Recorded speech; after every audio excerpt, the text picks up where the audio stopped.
Na, ar šiltai įsisuka į debesų pataluos? Tuomet užmerk akis, klausykis ir kartu keliaukim į sapnų šalį pamatyti ką nors naujo. 3 paršiukai gyveno nedideliame namelyje kartu su savo mama. Vieną gražią dieną mama, kuri labai mylėjo savo 3 sūnelius, švelniai jiems tarė: Mano mylieji vaikučiai, laikas dabar tikrai nelengvas ir aš dėja nebegaliu jūsų auginti. Jūs turite keliauti į platų į pasaulį ir pastatyti savo po namelį. Tik saugokitės didelio ir pikto vilko. Jūsų nameliai turėtų būti gana tvirti, kad vilkas negalėtų juos įsibrauti ir jūsų suėsti. Taip tarusi mama pabučiavo sūnelius ir su ašaromis akise su jais atsisveikino. Ir paršiukai nuėjo kiekvienas savo keliu, ketindami pasistatyti po namelį. Pirmasis paršiukas sutiko valstietį, ant nugaros tempiantį didelį šiaudų kūlį. Ponia, ar negalėtumėt man duoti trupučių šiaudų, kad galėčiau pasistatyti namelį? Žmogus sutiko. Antrasis paršiukas sutiko stalių, nešantį glėbį lentų. Ponia, ar negalėtumėt duoti man keleto lentų, kad galėčiau pasistatyti namelį? Žmogus sutiko. Trečiasis paršiukas sutiko darbininką, kuris stūmė vežimėlį, pilną raudonų plytų.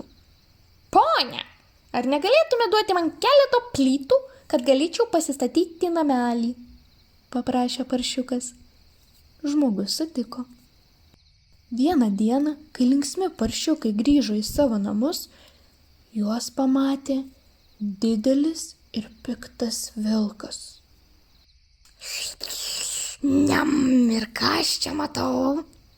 Apsilaižė jis. 3 švelnutėliai rubailiai paršiukai, kurį iš jūsų ėsti pirmą? Pradėsiu nuo to, kuris gyvena šiaudinėme namelyje. Ir vilkas pabeldė į pirmojo paršiuko duris. Mielasis paršiuk, įsileisk mane vidun. Niekada gyvenime, prisiekiu savo ristuodegėlį. Atsiliepė paršiukas. Tada aš taip smarkiai papūsiu, kad tavo namelis išlėks į orą. Įsiuto piktasis vilkas.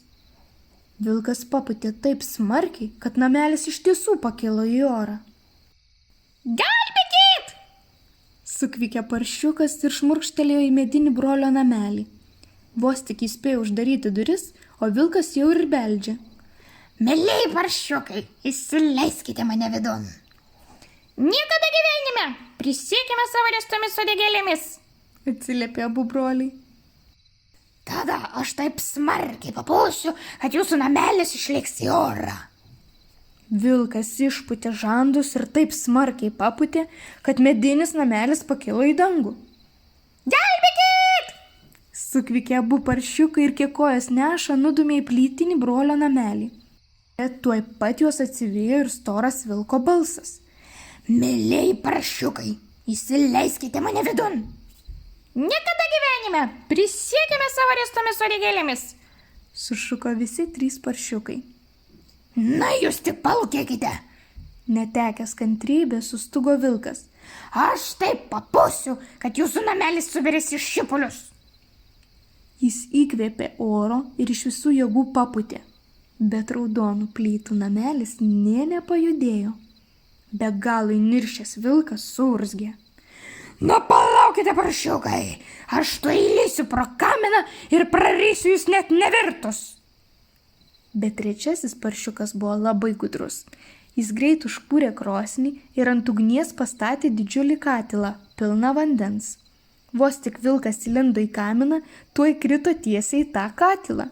Jis taip staugė, kad tą jo skundą išgirdo visa apylinkė. Paskui išsikapanojo iš puodo ir išsineždino taip pat, kaip ir buvo atėjęs, pro kaminą. Ir niekada daugiau niekas nebegirdėjo pasakojant apie šį piktą vilką.